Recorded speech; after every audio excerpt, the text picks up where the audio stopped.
ঢালিউডের ৯০ দশকের জনপ্রিয় অভিনেত্রী শাবনূর বর্তমানে অস্ট্রেলিয়ায় বাস করছেন। সিডনিতেই অবস্থান করছেন তিনি। ৩ দশকেরও বেশি সময় ধরে ঢালিউডে কাজ করেছেন। এখন পর্দার বাইরে আছেন শাবনূর, কিন্তু পর্দার বাইরে থাকলেও তার জনপ্রিয়তা এতটুকু কমেনি। সেখান থেকেই সামাজিক যোগাযোগ মাধ্যমে নিজের ছবি, ভিডিও ভক্তদের সঙ্গে শেয়ার করেন এই জনপ্রিয় অভিনেত্রী।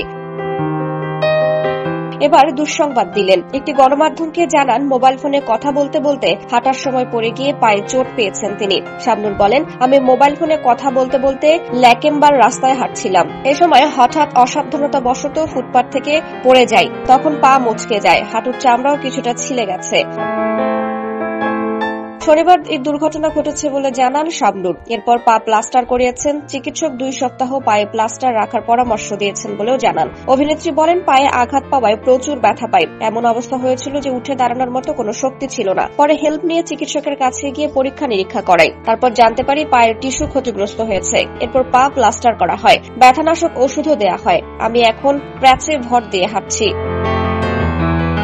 তিনি আরো বলেন, আজ হয়তো আমার অল্প কিছুর উপর দিয়ে গেছে। যদি গাড়ি চালানোর সময় মোবাইল ফোনে কথা বলতে গিয়ে কোনো দুর্ঘটনা ঘটত, তাহলে তখন আমার জন্য অন্য কোনো একজন মানুষেরও বিপদ হতে পারত। এবার আমিও মারাত্মক দুর্ঘটনায় পড়তে পারতাম। সমাজের জন্য এই দুর্ঘটনা একটি বার্তা জানিয়ে শাবনূর বলেন, কাজের সময় আর কখনো মোবাইল ফোনে কথা বলবেন না তিনি। ব্যথা পাওয়ার পর বুঝতে পেরেছি, জীবনে কখনো কোথাও হাঁটতে চলতে গিয়ে মোবাইল ফোন দেখব না, গাড়ি চালানোর সময়ও মোবাইল ফোন দেখব না বলে জানান অভিনেত্রী।